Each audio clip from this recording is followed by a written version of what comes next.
Hello everyone, আসসালামু আলাইকুম। সবাই কেমন আছেন? নিশ্চয়ই ভালো। আল্লাহর রহমতে আমি আমার ফ্যামিলির সবাই মোটামুটি ভালো আছি।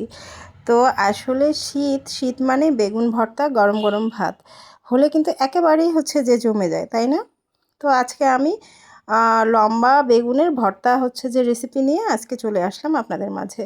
তো আমি ভর্তাটা কিভাবে বানাচ্ছি সেটাই আপনাদের সাথে আজকে শেয়ার করব। আমি বেগুনগুলোকে ধুয়ে কেটে নিয়েছি, মাঝখান দিয়ে একটা কাটা দিয়ে নিয়েছি। নেওয়ার পরে আমি যে বেগুনের, কারণ বেগুনে তো আসলে পোকা থাকেই, সেটা কিন্তু আমরা জানি। তো যেই অংশটুকুতে পোকা আছে সেই অংশটুকু কিন্তু আমি ফেলে দিয়েছি, আর বাকি অংশটুকু নিয়ে নিয়েছি। তো আমি চুলায় প্যান বসিয়ে দিয়ে সেখানে বেগুনগুলো সেদ্ধ করার জন্য তেল দিয়ে লবণ দিয়ে আমি কিছুক্ষণ বেগুনটাকে ভেজে নেব তেলে। এটা কিন্তু আমি পুড়ে ভর্তা বানাবো না, আমি তেলে ভেজে ভর্তাটা বানাবো। তো তেলে পুড়ে ভর্তাটা বানানোর স্বাদটা কিন্তু একরকম, আর তেলে ভেজে ভর্তাটা বানানোর স্বাদটা কিন্তু আরেক রকম। তবে আমার কাছে পুড়ে ভর্তাটার স্বাদের থেকে কিন্তু তেলে ভেজে ভর্তাটা বানানোর স্বাদটাই কিন্তু বেশি ভালো লাগে। আমি সবসময় কিন্তু এভাবে ভর্তা বানিয়ে থাকি, মানে ভেজে ভর্তা বানাই আর কি সবসময়। পুড়ে ভর্তাটা আমার আমার কাছে কেন জানি ভালো লাগে না। আমি জানি অনেকের কাছে ওটা অনেক পছন্দের, পুড়ে ভর্তাটারও একটা আলাদা স্মেল আছে। তো আমার কাছে এই ভর্তাটাই বেশি স্বাদ লাগে, এবং আমার বাসার সবাই এই ভর্তাটাই বেশি পছন্দ করে, যার জন্য বরাবরের মতো এই ভর্তাটাই আমার বাসায় বানানো হয়। তো আমি বেগুনগুলোকে উল্টে দিচ্ছিলাম, এপিট ওপিট করে দিচ্ছিলাম, কারণ এই বেগুনটা আসলে খুব সহজেই সিদ্ধ হয়ে যায়, আর তেলে দেওয়ার পরে কিন্তু আসলে খুব তাড়াতাড়ি সিদ্ধ হয়ে যায়। আমার এই পিঠটা কিন্তু মোটামুটি সিদ্ধ হয়েই গিয়েছে, তারপর আরেকটু ভালো করে সিদ্ধ করে নেব। আমি এপুট উপুট করে এটাকে উল্টা পাল্টা করে ভেজে নিচ্ছিলাম। আমার এটা পুরোপুরি সেদ্ধ হওয়া অবধি কিন্তু আমি এটা উল্টাপাল্টা করেই ভেজে নেব, যেন একটা পাশ বেশি না পুড়ে যায়, আবার আরেকটা পাশ যেন কাঁচা না থাকে, এরকমটা না। দুটো পাশেই যেন সমানভাবে সেদ্ধ হয় এবং সমানভাবে ভাজাটা হয়, সেই দিকেই আমাকে খেয়াল রাখতে হবে। তো দেখেন, এই যে লালচে একটা ব্রাউন কালার চলে এসেছে, এবং কিন্তু আমার বেগুনটা কিন্তু সেদ্ধ হয়ে গিয়েছে।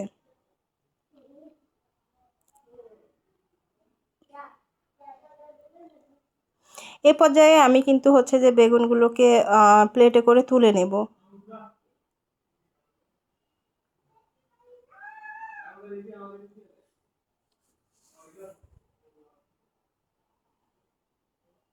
আমি এক এক করে বেগুনগুলোকে প্লেটে তুলে নিলাম। আর এখন প্যানে যে তেলটা ছিল সেই তেলটার মধ্যে আমি কিন্তু রসুনের কোয়া কিছু, আর শুকনো মরিচ আর কাঁচামরিচ দিয়ে দিলাম একসাথে, কারণ আমি ভর্তাটাতে শুকনো মরিচ কাঁচামরিচ দুটোই ব্যবহার করব। আর রসুনের কোয়াগুলো দেখেন, আমি কিন্তু কোয়ার যে সাদা উপরের যে অংশটা আছে সেটা কিন্তু আমি ফেলিনি, আমি ওটা সহই ভেজে নিচ্ছি। তাহলে কিন্তু ভিতরের যেই নরম ইয়েটা থাকে রসুনের কোয়াটা, তো সেটা পুড়ে যাবে না, সেটা কিন্তু সেদ্ধ হবে, পুড়বে না। তো আমি কিন্তু রসুনের খোসা যেটা, সেই খোসাটা সহ কিন্তু আমি ধুয়ে নিয়ে আমি খোসাটা সহ কিন্তু ভাজতেছি।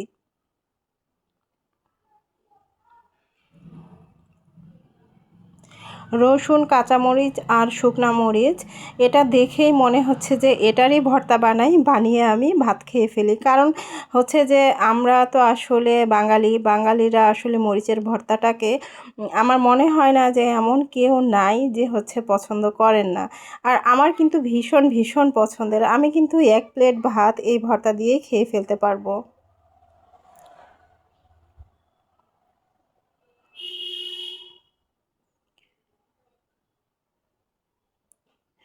আমি কিন্তু লালচে করেই রসুন কাঁচামরিচ আর শুকনো মরিচগুলো ভেজে নিচ্ছি। এখন পর্যন্ত আমার যেই বন্ধুরা আমার সাথে আছেন, আমার ভিডিওটা দেখতেছেন, তাদের কাছে আমার অনুরোধ রইল, আপনারা প্লিজ প্লিজ প্রথমেই একটা লাইক ডান করে দেবেন, কারণ ভিডিও দেখতে দেখতে অনেক সময় আসলে মনে থাকে না লাইক দেওয়ার। আপনার একটা লাইকের কারণে আমার ভিডিওটা আরেকজনের কাছে পৌঁছে যাবে। তো অনুরোধ রইল, অবশ্যই লাইক ডান করে দেবেন, আর একটা গঠনমূলক কমেন্ট করবেন, যে কমেন্টটা পড়ে দেখে আমার ভীষণ ভালো লাগবে, আমার রিপ্লাই দিতেও অনেক ভালো লাগবে, আমি অনেক আনন্দিত হব। তো অনুরোধ রইল লাইক আর একটা গঠনমূলক কমেন্ট রেখে যাবেন আমার হচ্ছে এই ভিডিওটাতে।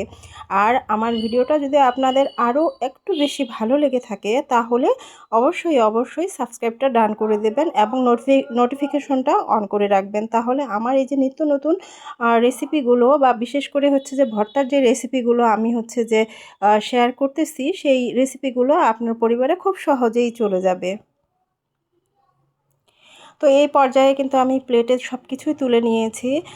বেগুনগুলো হচ্ছে যে ভাজা হয়েছে সেটাও প্লেটে তুলে নিয়েছি, আর হচ্ছে কাঁচামরিচ, শুকনো মরিচ আর হচ্ছে যে রসুন, আর সাথে আমি কিন্তু পেঁয়াজও হচ্ছে যে কেটে নিয়েছি। নিয়ে কিন্তু আমি এটা এখন মাখাবো। আর হাতে মাখানোর যেই ভর্তাটা, মানে যেই ভর্তাই আপনি হাতে মাখান না কেন সেই ভর্তাটাই কিন্তু অত্যাধিক স্বাদের হয়। সেটা আপনারা একটু খেয়াল করে দেখবেন, পাটায় বেটে একরকম স্বাদের হয় আর হাতে মাখানো ভর্তাটা কিন্তু আরেক রকম স্বাদের হয়।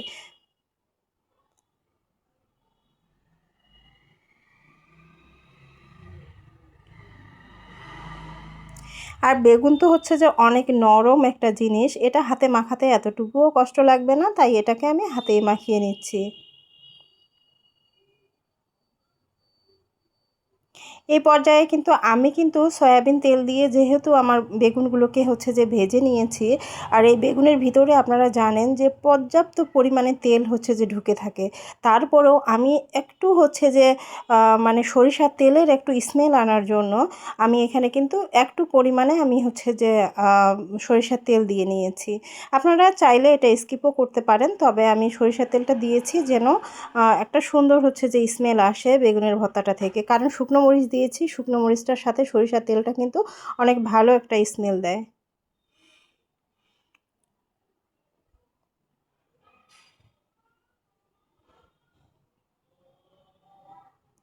আমার বেগুনের ভর্তা মাখাতে কিন্তু খুব ভালো লাগে, কারণ এত সফট আর এত নরম হচ্ছে যে এই বেগুন মানে হয়ে থাকে। তো বেগুনের ভর্তাটা হাতে মাখাতে কিন্তু আমার খুবই ভালো লাগে, ভীষণ ভালো লাগে। আর খেতে তো ভালো লাগেই, দুর্দান্ত হচ্ছে যে স্বাদের একটা হচ্ছে যে এটা রেসিপি বা ভর্তা, মানে এটা পছন্দ করেন না এরকম হচ্ছে যে কেউ নাই।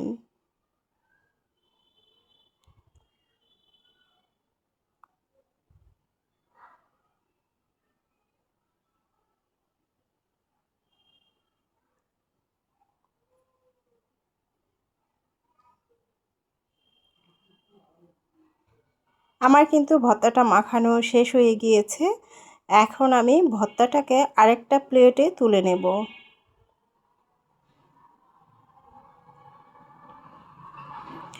ঝালটা আপনারা আপনাদের হচ্ছে যে ভর্তার পরিমাপ অনুযায়ী দিয়ে থাকবেন।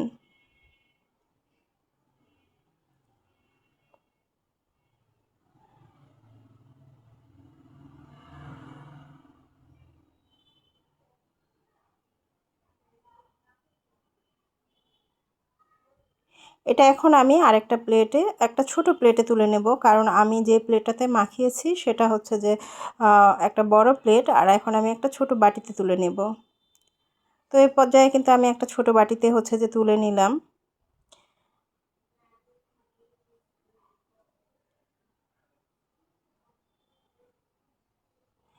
আর এই তো ফাইনালি আমার ভর্তাটা মাখানো শেষ। তো আমার ভর্তাটা কেমন হয়েছে আর আপনাদের কাছে কেমন লাগলো প্লিজ আমাকে হচ্ছে যে কমেন্টে জানাবেন। তো সবাইকে আল্লাহ হাফেজ, আসসালামু আলাইকুম সবাইকে, সবাই ভালো থাকবেন, সুস্থ থাকবেন, আল্লাহ হাফেজ।